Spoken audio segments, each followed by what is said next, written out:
assalamualaikum. Balik lagi bareng aku Ria. Gimana nih kabar teman-teman semuanya? Sehat-sehat selalu ya. Nah, baik, di episode malam ini aku mau coba sharing kebiasaan yang bikin uang jadi awet. Nah, buat teman-teman yang pengen tahu pembahasannya, boleh simak tipsnya di video ini sampai selesai. Tapi sebelum lanjut, aku mau ngasih informasi dulu nih. Buat yang lagi nyari alat nabung, misal celengan target, dompet disiplin, atau binder untuk budgeting, boleh banget klik keranjang yang ada di layar atau langsung saja ke deskripsi. Di sana sudah ada linknya. Mudah-mudahan bisa bermanfaat.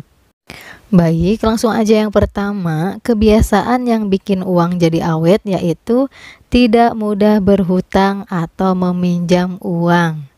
Nah, siapa di sini yang punya teman baik banget, bestie banget. Pokoknya tiap kita kehabisan uang, dia pasti ngasih pinjam.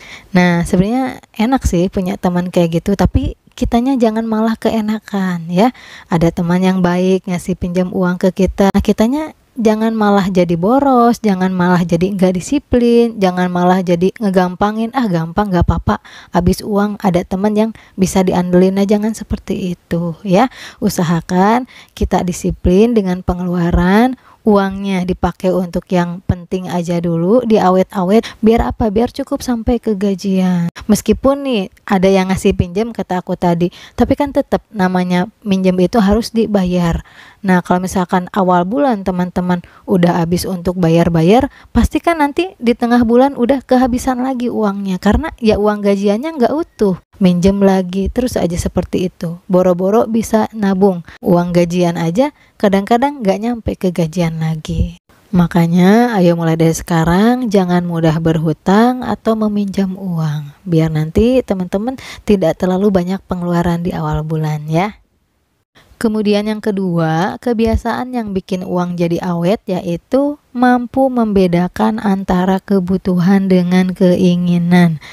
Nah, kalau kita sudah bisa nih ya, sudah mampu membedakan antara kebutuhan dengan keinginan, uang kita akan jadi lebih awet. Kenapa kayak gitu? Karena seringkali kita menganggap keinginan itu adalah kebutuhan yang harus selalu kita penuhi. Nah, itu yang ngebuat pengeluaran kita jadi besar. Tapi kalau kita sudah bisa membedakan nih, oh ini mah cuma keinginan, gak terlalu penting, gak dibeli pun gak berdampak buruk. Nah, kemudian kita gak membeli barang tersebut. Nah, berarti kan uang kita selamat ya, kita gak ada pengeluaran. Nah, itulah poin pentingnya. Kalau kita bisa membedakan antara keinginan dengan kebutuhan, kita tidak akan selalu membeli dan kita tidak akan terus-terusan banyak pengeluaran. Gimana sih caranya? Sebelum kita membeli sesuatu, tanyakan dulu pada diri sendiri, apakah ini merupakan keinginan atau kebutuhan.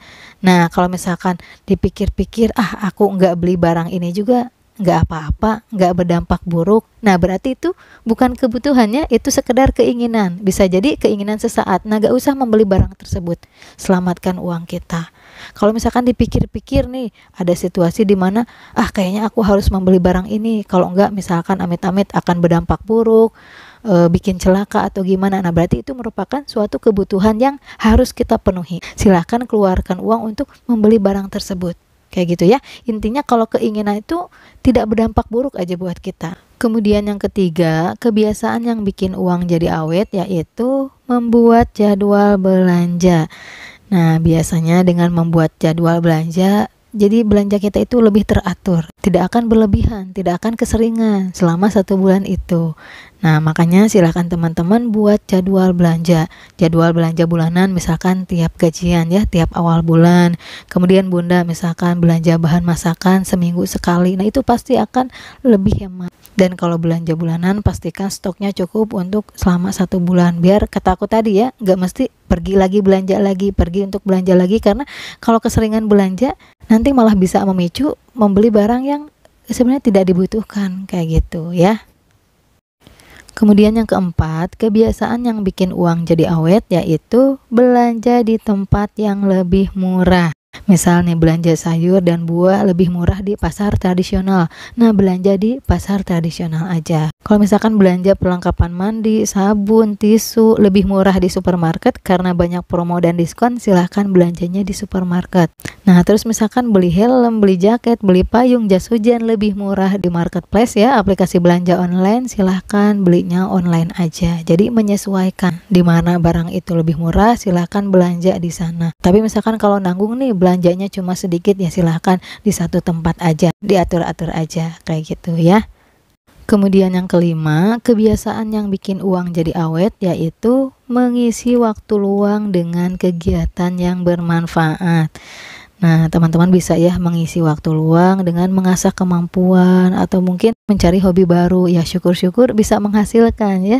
Jangan iseng-iseng scroll sosial media ya, atau mungkin membuka aplikasi belanja online. Kalau itu bisa memicu kita untuk pengen belanja terus ya, membuat kita jadi konsumtif. Makanya silahkan mulai dari sekarang mengisi waktu luang dengan kegiatan yang bermanfaat. Mau itu baca buku biar nambah wawasan, atau mungkin nonton video tentang tips hemat, tips menabung biar lebih semangat lagi hidup hematnya ya, menabungnya kayak gitu. Nah, baik, kesimpulan pembahasan di episode malam ini mengenai kebiasaan yang bikin uang jadi awet. Yang pertama, tidak mudah berhutang atau meminjam uang. Yang kedua, mampu membedakan antara kebutuhan dengan keinginan. Yang ketiga, membuat jadwal belanja. Yang keempat, belanja di tempat yang lebih murah. Dan yang kelima, mengisi waktu luang dengan kegiatan bermanfaat. Baik, mungkin cukup sekian pembahasan di episode malam ini. Sekali lagi aku nggak ada niatan untuk menggurui, aku cuma pengen sharing aja. Berharap video ini bisa bermanfaat buat teman-teman semuanya. Mohon maaf apabila banyak salah kata. Kalau suka dengan video ini, boleh like, komen, dan subscribe. Wassalamualaikum warahmatullahi wabarakatuh. Sampai jumpa di video berikutnya.